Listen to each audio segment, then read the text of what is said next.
Everyone, welcome to my YouTube channel और मैं हूं आपकी फ्रेंड मनीषा।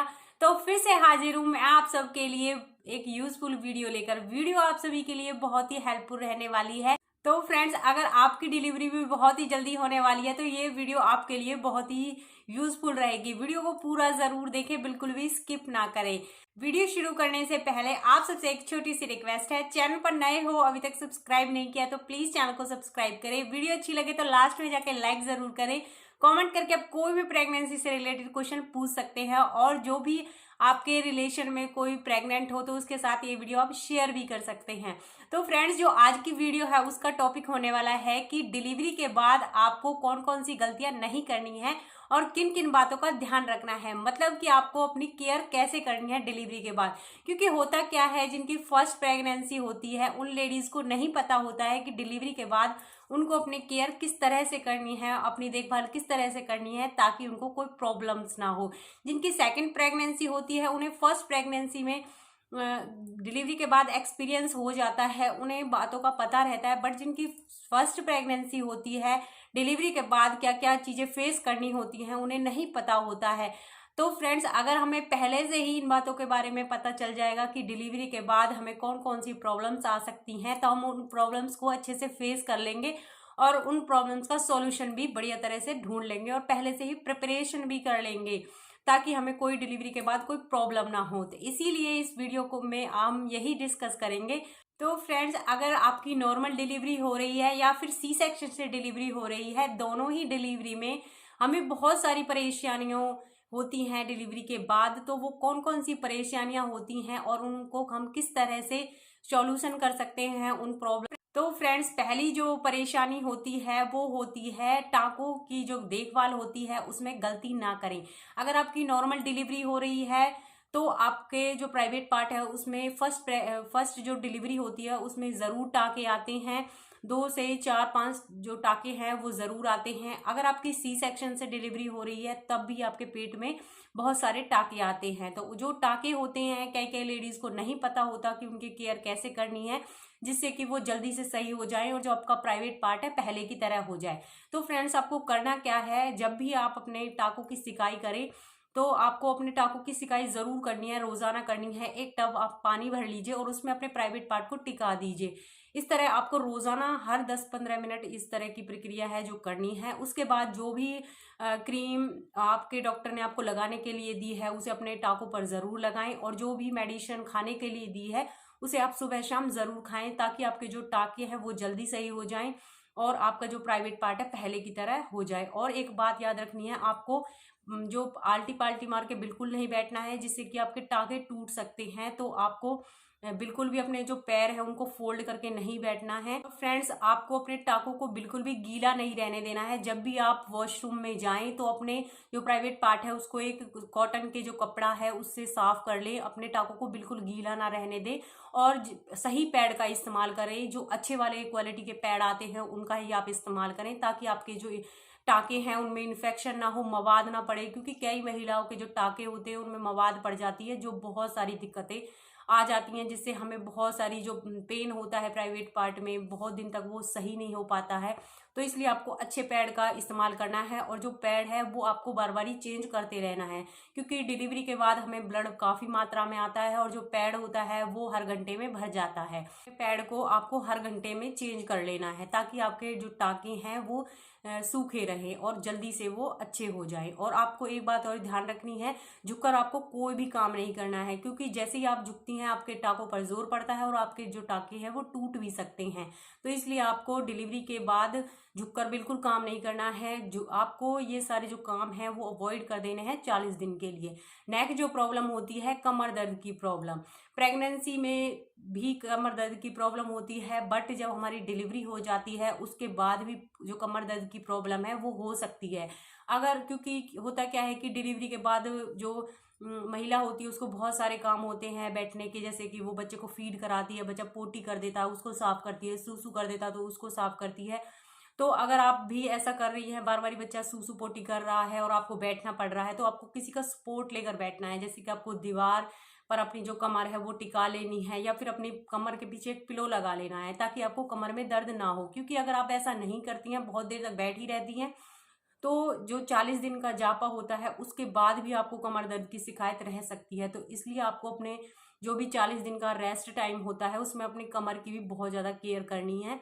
आप अपनी कमर की सिकाई भी कर सकती हैं। जो वाटर बोतल आती हैं गर्म पानी की, उनसे आप अपनी जो कमर है उसकी सिकाई कर सकती हैं, जिससे आपको बाद में भी कमर दर्द की प्रॉब्लम नहीं होगी। तो फ्रेंड्स, नेक्स्ट आपको क्या करना है, जैसे ही आपकी डिलीवरी हो जाए आपको अपने जो सिर है उसको कवर करके रखना है। आपको अपने सिर पर बिल्कुल हवा नहीं लगने देनी है, अपने सिर और कानों को ढककर रखना है। क्योंकि कहा जाता है अगर जो महिला होती है जिसकी डिलीवरी होती है वो अपने सिर को नहीं ढकती है तो उसे पूरे जिंदगी भर सिर के दर्द की प्रॉब्लम हो जाती है। तो इसलिए अगर आपकी डिलीवरी गर्मियों में होने वाली है या सर्दियों में होने वाली है तब भी आप अपने जो सिर है उसको अच्छे से कवर करें, अपने कानों को कवर करें और आपके कानों और सिर पर बिल्कुल हवा ना पास हो पाए। आपको ये जरूर याद रखना है। तो फ्रेंड्स, आपको एक बात और याद रखनी है, जैसे ही आपकी डिलीवरी हो जाए उसके बाद 3 दिन बाद हमें हॉस्पिटल से डिस्चार्ज मिलता है। उसके बाद हमारे जो भी रिलेटिव होते हैं वो बच्चे से मिलने के लिए आते हैं, तो वो बातचीत वगैरह करते हैं। तो आपको क्या करना है, ज़्यादा बातचीत नहीं करनी है, बस हाँ और ना में ही जवाब देना है और अपना मुंह ढक कर सो जाना है, प्रॉपर रेस्ट करना है। क्योंकि अगर आप ज़्यादा बातचीत करती हैं तो आपके दिमाग पर बहुत ज़्यादा असर पड़ता है। क्योंकि जैसे एक बच्चे का जन्म होता है उसी तरह से माँ का भी जन्म होता है। अगर आप बहुत ज़्यादा बातचीत करती हैं तो आपके दिमाग पर बहुत गलत असर पड़ता है।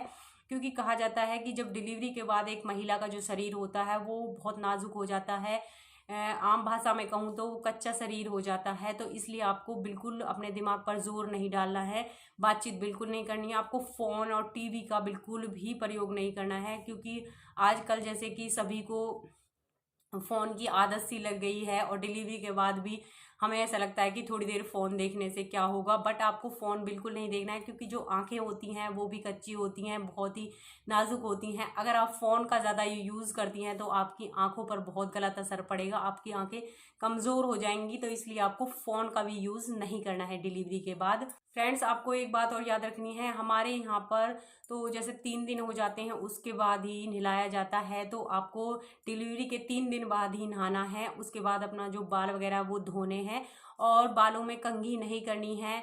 अगर आप के बाल ज़्यादा उलझ गए हैं तो आपको धीरे धीरे कंघी करनी है। क्योंकि सिर जो होता है बहुत नाजुक होता है और सिर जब हम कंघी तेज़ तेज़ करते हैं तो दिमाग पर इसका सीधा असर पड़ता है। तो इसलिए आपको 40 दिन तक धीरे धीरे कंघी करनी है। आप एक दिन छोड़कर एक दिन कंघी कर सकती हैं, वो भी धीरे धीरे। सॉफ्ट वाली जो कंघी होती है उससे आपको अपने बालों को कंघी करना है। फ्रेंड्स, अगर आप जोर जोर से कंघी करेंगी तो आपके बाल बहुत ज़्यादा टूट जाएंगे, बाल बहुत नाजुक होते हैं उस समय। तो इसलिए आपको ज़ोर ज़ोर से बिल्कुल कंघी नहीं करनी है। अगर हो सके तो 2-3 दिन में आप अपने बालों की कंघी कर लीजिए। और अपने बालों में ज़रूर आपको तेल वगैरह ज़्यादा ज़्यादा लगवाना है, मालिश अच्छे से करानी है। और आप चाहें तो अपनी बॉडी की भी मालिश करवा सकती हैं। क्योंकि डिलीवरी के बाद हमारा जो शरीर होता है वो बहुत नाजुक सा हो जाता है। तो इसलिए आपको पूरी बॉडी की भी मसाज अच्छे से गर्म ऑयल से करा लेनी है। तो फ्रेंड्स, अगर आपकी डिलीवरी गर्मियों में हो रही है या फिर सर्दियों में हो रही है, तो आपको गर्मियों में हो रही है तब भी आपको गर्म पानी से ही नहाना है। वो काफ़ी ज़्यादा गर्म पानी होता है, उसी से आपको नहाना है, उसमें बिल्कुल भी ठंडा पानी नहीं मिलाना है। क्योंकि जब आप गर्म पानी से नहाती हैं तो आपके पूरे शरीर की सिकाई हो जाती है। आपको अपनी पूरी बॉडी की जो सिकाई है गर्म पानी से अच्छे से करवानी है। किसी की सहायता से आप अपने, जैसे कि इधर पानी डलवाना है, इधर पानी डलवाना है और बैक पर पानी डलवाना है, ताकि जो आपका शरीर है उसकी जो मसल्स हैं वो मजबूत हो जाएं और आपको बाद में कहीं भी पेन ना रहे। आपको जरूर गर्म पानी से अपने पूरी शरीर की सिकाई करवानी है। क्योंकि अगर आप नहीं करवाती हैं तो बाद में आपकी मसल्स में पेन हो सकता है। तो इसलिए गर्म पानी से अपनी सिकाई जरूर करवाएं। नेक्स्ट फ्रेंड्स, आपको बिल्कुल भी मिर्च मसाले वाली जो खाना है वो नहीं खाना है। आपको दलिया या फिर आप आटे का जो हलवा होता है घी वाला वो खा सकती हैं। अगर आपको ज़्यादा टाँके नहीं आए हैं, सी सेक्शन से डिलीवरी नहीं हुई, आपकी नॉर्मल डिलीवरी हुई है, तो आप आटे वाला घी वाला दलिया भी खा सकती हैं, खिचड़ी भी खा सकती हैं। और 15 दिन बाद आप एक रोटी भी खा सकती हैं दाल के साथ। आपको अपनी रोटी में ज़्यादा से ज़्यादा घी डलवा लेना है, मतलब आटे में घी डलवा कर उसकी रोटी बनवानी है, ताकि जो आपका बच्चा दूध आपका पिए तो उसको अच्छे से पच जाए, क्योंकि जैसा हम खाते हैं वैसा ही हमारे बच्चे के पास पहुंचता है दूध के ज़रिए। तो अगर आप बहुत ज़्यादा हैवी खाती हैं, मिर्च मसाले का खाती हैं, तो बच्चा झेल नहीं पाता और बच्चे को दस्त वगैरह लग जाते हैं, बच्चा दूध ज़्यादा डालता है। तो इसलिए आपको कम मिर्च मसाले के जो चीज़ें हैं वो खानी है 40 दिन तक। नेक्स्ट, आपको तनाव बिल्कुल नहीं लेना है, क्योंकि कई बार क्या होता है कि हमारी नींद पूरी नहीं हो पाती है, बच्चा रात भर हमें जगा कर रखता है, कभी उसे पेट में दर्द हो जाता है, कभी उसे फीवर हो जाता है, कभी उसे नींद नहीं आती, वो दिन में अपनी नींद पूरी कर लेता है और रात में हमें जगाता है। तो आपको बिल्कुल तनाव नहीं लेना है, ये सबके साथ होता है, मेरे साथ भी हुआ था और जितनी भी लेडीज़ हैं जिनके बच्चे हैं हर किसी के साथ होता है। जैसे कि हम पहले थे, बच्चे आने से पहले, वैसा बिल्कुल नहीं होता है हमारी ज़िंदगी में। हमें हमारी जो नींद है वो भी एक तरह से हराम ही हो जाती है बच्चे को आने के बाद। तो हमारी जो नींद है वो भी पूरी नहीं हो पाती है। बट आपको सिर्फ यही सोचना है कि मुझे एक माँ का कर्तव्य निभाना है, मुझे एक अच्छी मदर बनना है और आपको स्ट्रेस फ्री रहना है, बिल्कुल भी डिप्रेशन में नहीं आ जाना है। क्योंकि कई लेडीज़ क्या होती हैं, डिप्रेशन में आ जाती हैं कि वो ये सोच लेती हैं कि यही हमारी ज़िंदगी हो गई है, रात को बच्चे को रखना, दिन में बच्चे को रखना और घर का काम वगैरह करना। वैसे तो 40 दिन तक कोई काम नहीं करवाता है, बट उसके बाद लेडीज़ को काम भी करना पड़ता है और बच्चे को भी रखना पड़ता है, वो डिप्रेशन में आ जाती हैं। तो आपको ऐसा बिल्कुल नहीं करना है, बिल्कुल भी स्ट्रेस नहीं लेना है, अपने बच्चे को खुशी खुशी पालना है, बड़ा करना है। तो फ्रेंड्स, जो मैंने आपको बातें बताई उन सबको आपको ध्यान रखना है। अपनी डिलीवरी के 40 दिन तक प्रॉपर रेस्ट करना है और स्ट्रेस बिल्कुल नहीं लेना है। अपने बच्चे की केयर करनी है और अपनी केयर करनी है, ताकि जो आपके टाँके हैं वो अच्छे से सही हो जाएं 40 दिन के बाद और आप पहले की तरह आपका जो प्राइवेट पार्ट है वो हो जाए। तो आई होप आपको मेरी वीडियो अच्छी लगी होगी, इन्फॉर्मेशन अच्छी लगी तो एक लाइक जरूर कर देना। लाइक करने से मुझे एक मोटिवेशन मिल जाता है नेक्स्ट वीडियो आप सबके लाने के लिए। और चैनल पर नए हो तो प्लीज़ चैनल को सब्सक्राइब ज़रूर करिए। पूरी वीडियो देखने के लिए आप सभी का धन्यवाद। मिलते हैं नेक्स्ट वीडियो में।